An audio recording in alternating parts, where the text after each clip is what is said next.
10. hakikat. Bab-ı hikmet, inayet, rahmet, adalettir. İsmi Hakim, Kerim, Adil, Rahim'in cilvesidir. Hiç mümkün müdür ki, şu bekasız misafirhane-i dünyada ve şu devamsız meydan-ı imtihanda ve şu sebatsız teşhirgâh-ı arzda, bu derece bahir bir hikmet, bu derece zahir bir inayet ve bu derece kahir bir adalet ve bu derece vasi bir merhametin asarını gösteren Malikül Mülk-i Zülcelal'in daire-i memleketinde ve âlem-i mülk ve melekûtunda daimi meskenler, ebedi sakinler, baki makamlar, mukim mahluklar bulunmayıp, şu görünen hikmet, inayet, adalet, merhametin hakikatları hiçe insin.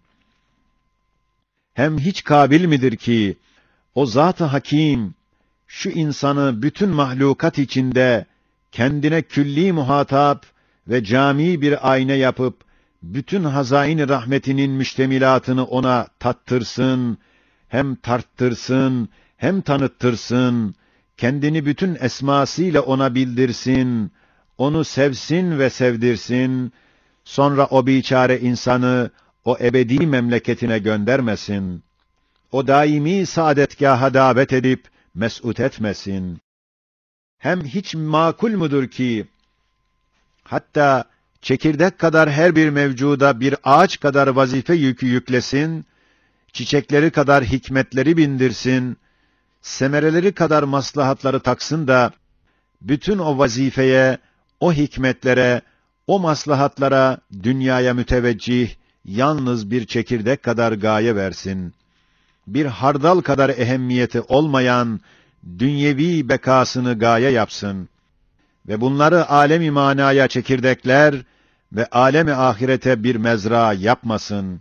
Ta hakiki ve layık gayelerini versinler ve bu kadar mühim ihtifalat-ı mühimmeyi gayesiz, boş, abes bıraksın. Onların yüzünü alem-i manaya, alem-i ahirete çevirmesin. Ta asıl gayeleri ve layık meyvelerini göstersin. Evet, hiç mümkün müdür ki, bu şeyleri böyle hilaf-ı hakikat yapmakla, kendi evsaf-ı hakikiyesi olan Hakim, Kerim, Adil, Rahim'in zıtları ile haşa sümme haşa muttasıf gösterip, hikmet ve keremine, adil ve rahmetine delalet eden, bütün kainatına kaykını tekzip etsin, bütün mevcudatın şehadetlerini reddetsin, bütün masnuatın delaletlerini iptal etsin.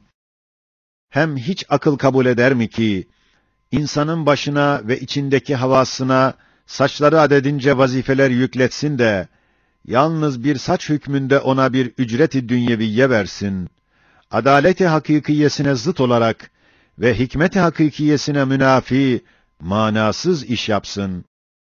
Hem hiç mümkün müdür ki, bir ağaca taktığı neticeler, meyveler miktarınca her bir zihayata, belki lisan gibi her bir uzvuna, belki her bir masnuğa o derece hikmetleri, maslahatları takmakla, kendisinin bir hakîm-i mutlak olduğunu ispat edip göstersin, sonra bütün hikmetlerin en büyüğü ve bütün maslahatların en mühimmi ve bütün neticelerin en elzemi ve hikmeti hikmet, nimeti nimet, rahmeti rahmet eden ve bütün hikmetlerin, nimetlerin, rahmetlerin, maslahatların menbaı ve gayesi olan beka ve likayı ve saadet-i ebediyeyi vermeyip, terk ederek, bütün işlerini abesiyet-i mutlaka derekesine düşürsün ve kendini o zata benzetsin ki, öyle bir saray yapar, her bir taşında binlerce nakışlar, her bir tarafında binler zinetler ve her bir menzilinde binler kıymettar alat ve levazımat-ı beytiye bulundursun da, sonra ona dam yapmasın, her şey çürüsün, beyhude bozulsun. Haşa ve kella, hayır-ı mutlaktan hayır gelir, cemil-i mutlaktan güzellik gelir, hakim-i mutlaktan abes bir şey gelmez. Evet, her kim fikren tarihe binip, mazi cihetine gitse, şu zamanı hazırda gördüğümüz menzili dünya, meydanı iptila, meşheri eşya gibi seneler adedince vefat etmiş menziller, meydanlar, meşherler, alemler görecek. Suretçe, keyfiyetçe birbirinden ayrı oldukları halde, intizamca, acayipçe, saniyin kudret ve hikmetini göstermekçe birbirine benzer. Hem görecek ki, o sebatsız menzillerde, o devamsız meydanlarda, o bekasız meşherlerde, o kadar bahir bir hikmetin intizamatını, o derece zahir bir inayetin işaratını, o mertebe kahir bir adaletin emaratını, o derece vasi bir merhametin semeratını görecek, basiretsiz olmamak şartıyla yakinen bilecek ki, o hikmetten daha ekmel bir hikmet olamaz ve o asarı görünen inayetten daha ecmel bir inayet kabil değil ve o emaratı görünen adaletten daha ecel bir adalet yoktur ve o semeratı görünen merhametten daha eşmel bir merhamet tasavvur edilmez. Eğer farz-ı muhal olarak şu işleri çeviren, şu misafirleri ve misafirhaneleri değiştiren Sultan-ı Sermedi'nin daire-i memleketinde daimi menziller, âli mekanlar, sabit makamlar, bâkî meskenler, mukim ahali, mes'ud ibadı bulunmazsa, ziya, hava, su, toprak gibi kuvvetli ve şumullü 4 anasır-ı maneviye olan hikmet, adalet, inayet, merhametin hakikatlarını nefyetmek ve o anasır-ı zahiriye gibi görünen vücutlarını inkar etmek lazım gelir. Çünkü şu bekasız dünya ve mafiha, onların tam hakikatlarına mazhar olamadığı malumdur. Eğer başka yerde dahi onlara tam mazhar olacak mekan bulunmazsa, o vakit, gündüzü dolduran ziyayı gördüğü halde, güneşin vücudunu inkar etmek derecesinde bir divanelikle, şu her şeyde bulunan gözümüz önündeki hikmeti inkar etmek, şu nefsimizde ve ekser eşyada her vakit müşahede ettiğimiz inayeti inkar etmek ve şu pek kuvvetli emaratı görünen adaleti inkar etmek. Haşiye. Evet, adalet 2 şıktır. Biri müsbet, diğeri menfidir. Müsbet ise, hak sahibine hakkını vermektir. Şu kısım adalet, bu dünyada bedahet derecesinde ihatası vardır. Çünkü, 3. hakikatta ispat edildiği gibi, her şeyin istidat lisanı ile ve ihtiyacı fıtri lisanı ile ve ıztırar lisanı ile Fatır-ı Zülcelal'den istediği bütün matlubatını ve vücut ve hayatına lazım olan bütün hukukunu mahsus mizanlarla, muayyen ölçülerle bilmüşahede veriyor, demek adaletin şu kısmı vücut ve hayat derecesinde kat'î vardır. 2. kısım menfidir ki, haksızları terbiye etmektir. Yani, haksızların hakkını tazip ve tecziye ile veriyor. Şu şık ise, çendan tamamiyle şu dünyada tezahür etmiyor. Fakat, o hakikatin vücudunu ihsas edecek bir surette, hadsiz işaret ve emarat vardır. Ez cümle, kavmi Ad ve Semud'dan tut, ta şu zamanın mütemerrit kavimlerine kadar gelen sille-i te'dip ve taziyane-i tazip, gayet âli bir adaletin hükümran olduğunu hadsi kat'î ile gösteriyor.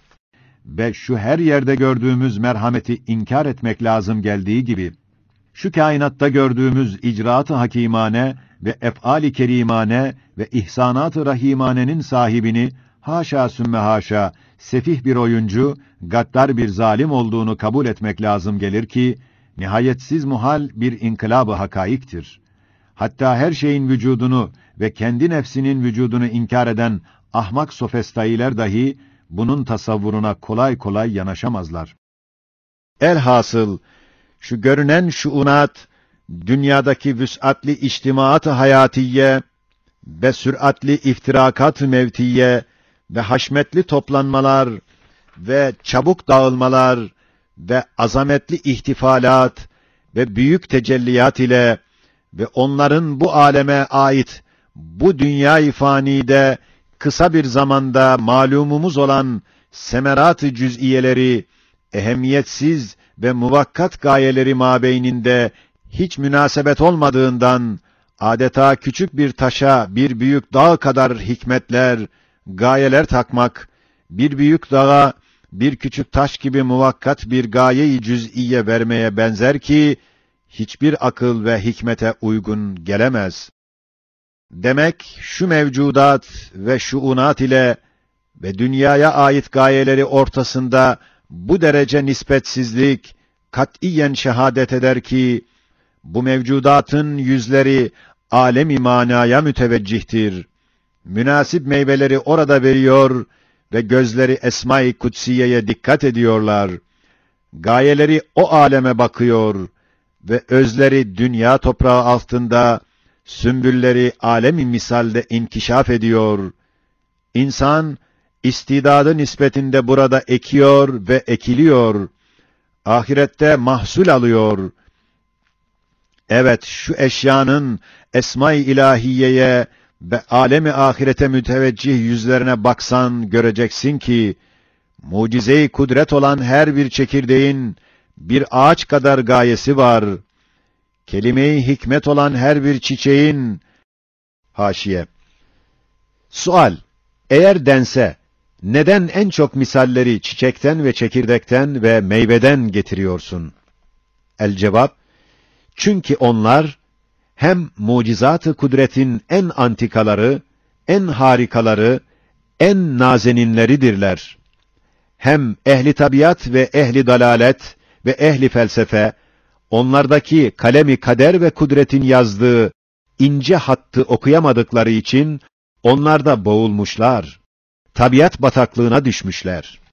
Bir ağaç çiçekleri kadar manaları var ve o harikayı sanat ve manzume-i rahmet olan her bir meyvenin, bir ağacın meyveleri kadar hikmetleri var.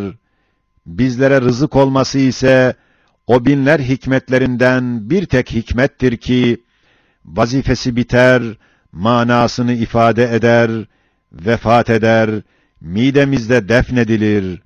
Madem bu fani eşya, başka yerde baki meyveler verirler ve daimi suretler bırakır ve başka cihette ebedi manalar ifade eder.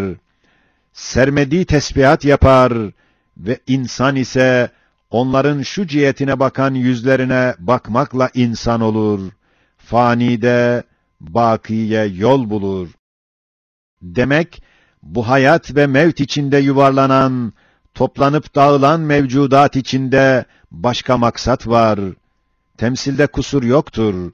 Şu ahval, taklit ve temsil için teşkil ve tertip edilen ahvale benzer. Nasıl büyük masrafla kısa içtimalar, dağılmalar yapılıyor, ta suretler alınsın, terkip edilsin, sinemada daim gösterilsin. Onun gibi, bu dünyada kısa bir müddet zarfında, hayat-ı şahsiye ve hayat-ı içtimaiye geçirmenin bir gayesi şudur ki, suretler alınıp terkip edilsin, netice amelleri alınıp hıfzedilsin, ta bir mecma-ı ekberde muhasebesi görülsün ve bir meşher-i azamda gösterilsin ve bir saadet-i uzmaya istidadı gösterilsin. Demek hadis-i şerifte dünya ahiret mezrasıdır diye bu hakikati ifade ediyor. Madem dünya var ve dünya içinde bu asarıyla hikmet ve inayet ve rahmet ve adalet var, elbette dünyanın vücudu gibi kat'i olarak ahiret de var. Madem dünyada her şey bir cihette o aleme bakıyor, demek oraya gidiliyor. Ahireti inkar etmek, dünya ve mafihayı inkar etmek demektir. Demek ecel ve kabir insanı beklediği gibi, cennet ve cehennem de insanı bekliyor ve gözlüyor. 11. hakikat. Bab-ı insaniyettir, ismi Hakk'ın cilvesidir. Hiç mümkün müdür ki, Cenab-ı Hak ve Mabudu Bilhak, insanı şu kainat içinde rububiyet-i mutlakasına ve umum alemlere rububiyet-i âmmesine karşı en ehemmiyetli bir abd ve hitabat-ı sübhaniyesine en mütefekkir bir muhatap ve mazhariyet-i esmasına en cami bir ayine ve onu ismi azamın tecellisine ve her isimde bulunan ismi azamlık mertebesinin tecellisine mazhar bir ahsen-i takvimde en güzel bir mucize-i kudret ve hazain-i rahmetinin müştemilatını tartmak, tanımak için en ziyade mizan ve aletlere malik bir müdakkik ve nihayetsiz nimetlerine en ziyade muhtaç ve fenadan en ziyade müteellim ve bekaya en ziyade müştak ve hayvanat içinde en nazik ve en nazdar ve en fakir ve en muhtaç ve hayatı dünyeviyece en müteellim ve en bedbaht ve istidatça en ulvi ve en yüksek surette, mahiyette yaratsın da onu, müstahit olduğu ve müştak olduğu ve layık olduğu bir dar-ı ebediye göndermeyip, hakikat-ı insaniyeyi iptal ederek, kendi hakkaniyetine taban tabana zıt ve hakikat nazarında çirkin bir haksızlık etsin. Hem hiç kabil midir ki, Hakimi bilhak, Rahimi mutlak, insana öyle bir istidat verip, yer ile gökler ve dağlar tahammülünden çekindiği emanet-i kübrayı tahammül edip, yani küçücük cüz'i ölçüleriyle, sanatçıklarıyla, Halık'ının muhit sıfatlarını, külli şuunatını, nihayetsiz tecelliyatını ölçerek bilip, hem yerde en nazik, nazenin, nazdar, aciz, zayıf yaratıp, halbuki bütün yerin nebati ve hayvani olan mahlukatına bir nevi tanzimat memuru yapıp, onların tarz-ı tesbihat ve ibadetlerine müdahale ettirip, kainattaki icraat-ı ilahiyeye, küçücük mikyasta bir temsil gösterip, rububiyet-i sübhaniyeyi fiilen ve kalen kainatta ilan ettirmek,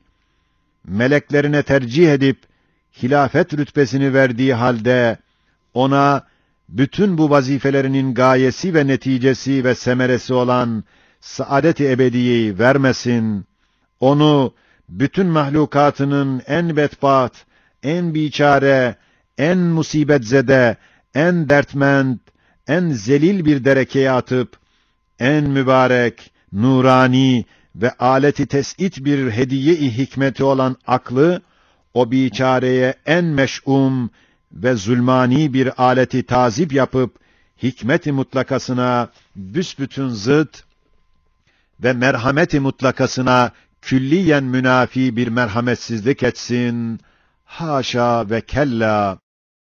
Elhasıl, nasıl hikaye-i temsiliyede bir zabitin cüzdanına ve defterine bakıp görmüş idik ki, hem rütbesi, hem vazifesi, hem maaşı, hem düstur hareketi, hem cihazatı bize gösterdi ki, o zabit, o muvakkat meydan için değil, belki müstakar bir memlekete gidecek de, ona göre çalışıyor.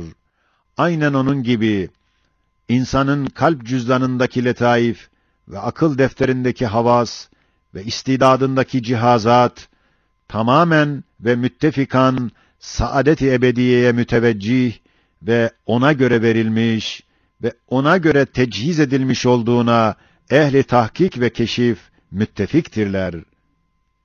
Ez cümle, mesela, aklın bir hizmetkârı ve tasvircisi olan kuvve-i hayaliyeye denilse ki, sana 1 milyon sene ömür ile saltanat-ı dünya verilecek, fakat ahirde mutlaka hiç olacaksın.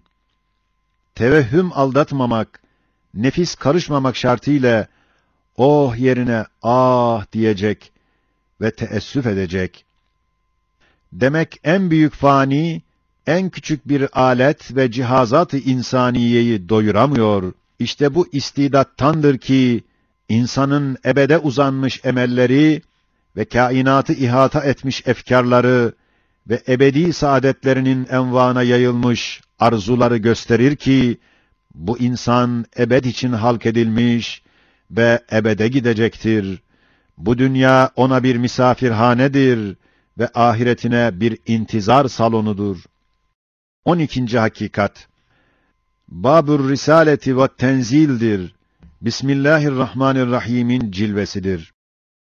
Hiç mümkün müdür ki, bütün enbiya, mucizelerine istinat ederek sözünü teyit ettikleri ve bütün evliya, keşf-u kerametlerine istinat edip davasını tasdik ettikleri ve bütün asfiya, tahkikatına istinat ederek hakkaniyetine şehadet ettikleri Resul-i Ekrem sallallahu aleyhi ve sellemin tahakkuk etmiş 1000 mucizatının kuvvetine istinad edip, bütün kuvvetiyle hem 40 vecihle mucize olan Kur'an-ı Hakim, binler ayat-ı kat'iyesine istinad ederek, bütün kat'iyetle açtıkları ahiret yolunu ve küşad ettikleri cennet kapısını, sinek kanadı kadar kuvveti bulunmayan vahiy vehimler ne haddi var ki kapatabilsin? Geçen hakikatlerden anlaşıldı ki, haşir meselesi öyle rasih bir hakikattir ki, küre-i arzı yerinden kaldıracak, kırıp atacak bir kuvvet o hakikatı sarsamaz. Zira o hakikatı Cenab-ı Hak bütün esma ve sıfatının iktizası ile tespit ediyor ve Resul-i Ekrem'i bütün mucizat ve berahiniyle tasdik ediyor ve Kur'an-ı Hakim bütün hakaik ve ayatıyla onu ispat ediyor ve şu kainat bütün ayat-ı tekviniye ve şuunat-ı hakimanesiyle şehadet ediyor. Acaba hiç mümkün müdür ki haşir meselesinde vacibül vücud ile bütün mevcudat, kâfirler müstesna olarak ittifak etmiş olsun, kıl kadar kuvveti olmayan şüpheler, şeytani vesveseler, o dağ gibi hakikati rasihayı aliyeyi sarsın, yerinden kaldırsın. Haşa ve kella! Sakın zannetme, delail-i haşriye, bahsettiğimiz 12 hakikata münhasırdır. Hayır, belki yalnız Kur'an-ı Hakim, geçen şu 12 hakikatları bize ders verdiği gibi, daha binler vücuha işaret edip, her bir vecih kavi bir emaredir ki, Halık'ımız bizi bu dar-ı faniden bir dar-ı bakiye nakledecektir. Hem sakın zannetme ki, haşri iktiza eden esma-i ilahiye, bahsettiğimiz gibi, yalnız Hakim, Kerim, Rahim, Adil, Hafiz isimlerine münhasırdır. Hayır, belki kainatın tedbirinde tecelli eden bütün esma-i ilahiye, ahireti iktiza eder, belki istilzam eder. Hem zannetme ki, haşre delalet eden kainatın ayat-ı tekviniyesi, şu geçen bahsettiğimize münhasırdır. Hayır, belki ekser mevcudatta, sağa sola açılır perdeler gibi vecih ve keyfiyetleri vardır ki, bir veçi, saniye şehadet ettiği gibi, diğer veçi de haşre işaret eder. Mesela, insanın ahsen-i takvimdeki hüsn-ü masnuiyeti, saniyi gösterdiği gibi, o ahsen-i takvimdeki kabiliyet-i camiasıyla, kısa bir zamanda zeval bulması, haşrı gösterir. Bazı kere bir vecihle, 2 nazarla bakılsa, hem saniyi, hem haşrı gösterir.